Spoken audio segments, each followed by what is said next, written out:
ئەم قوتابخانەیە تەنها قوتابخانەی بواری پەروەردە و فێرکردنە بۆ نابیستایان لە گەرمیان. قوتابخانەکە بە هاوکاری خێرخوازان بەڕێوە دەچێت و لە ئێستادا کەمبوونەوەی پشتیوانی مادی بەرۆکی قوتابخانەکەی گرتووە و بەشێک لە مامۆستاکانی وازیان هێناوە. بەڕێوەبەری قوتابخانەکەش داوا لە حکوومەتەکە قوتابخانەکەیان لەسەر میلاکی خۆی هەژمار بکات بۆ چارەسەرکردنی کێشەکانی. وەڵا خۆی سێق ئەم قەیراندانانەیە ئەو خۆبەخشانەت و لێپارەکەیان کەمەوە کردوێتەوە. ئەگە بەردەوام بێ نازانم تر حتمما شتێ بێ، بەڵام تر وەزارەت ئەبێ هاوکارمان بکەن ئەمە قوتابخانە بکەنە شێوەیەکی ڕەسمی وەکەوە هەیە لە سلێمانی، دهۆک، هەولێر، تەنها لە گەرمیان نییە. خوێندکارانی قوتابخانەکە نیگەرانن بەو دۆخەی کە ئێستا بەرۆکی قوتابخانەکەیانی گرتووە و داوا لە حکوومەتەکەن کێشەی قوتابخانەکەیان چارەسەر بکات، چونکە وەک خۆیان باسی دەکەن ئێرە تەنها شوێنە لە ناوچەکە بۆ ئێمەی نابیست و کەمگۆ بۆ پەروەردە و فێربوون.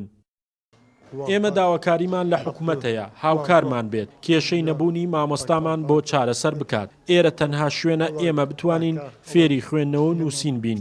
ئەگەر ئێرە دابخرێت ئێمەی نابیست و بێگۆ ڕوو لەکوێ بکەین. هاوشێوەی ئەم قوتابخانەیە لە شارەکانی تر هەیە، ئەوان بە ڕەسمی خراونەتە سەر حکوومەت. تەنها ئێمە نەبێت بە هاوکاری خێرخوازان قوتابخانەکەمان بەڕێوە دەچێت. ئێستا بەهۆی کەمبوونەوەی پاڵپشتی مامۆستاکانمان واز دەهێنین، بەمەش مەترسی داخستن لەسەر قوتابخانەکەمان هەیە.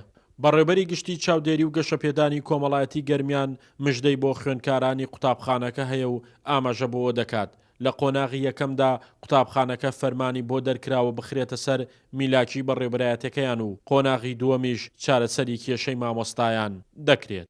لە ماوەی 2 هەفتەی ڕابردووە لە ڕێگەی لیژنەیەکی تایبەتەوە بە کۆنووسێکی فەرمی ئەو پەیمانگایەمان هەژمار کردووە وەکو یەکێک لە بەش و دامەزراوەکانی سەر بە بەڕێوەبەرایەتی گشتیمان بە شێوەیەکی فەرمی و بڕیارمان لە بەڕێز وەزارەتەوە وەرگرتووە بۆ ئەو مەبەستە. قوتابخانەی نابیستانی وانۆ لە کەلار ماوەی 5 ساڵە دامەزرا و لە ئێستادا 5 مامۆستای خۆبەخش وانە بە 62 خوێندکاری نابیست و کەمگۆ دەڵێنەوە و تەنها شوێنیشە لە ناوچەی گەرمیان بۆ ئەو خوێندکارانەی کە نابیست و کەمگۆن و دەیانەوێ فێری زانست و زانیاری ببن. شاخەوان محەممەد، کورسات نیوز، کەلار.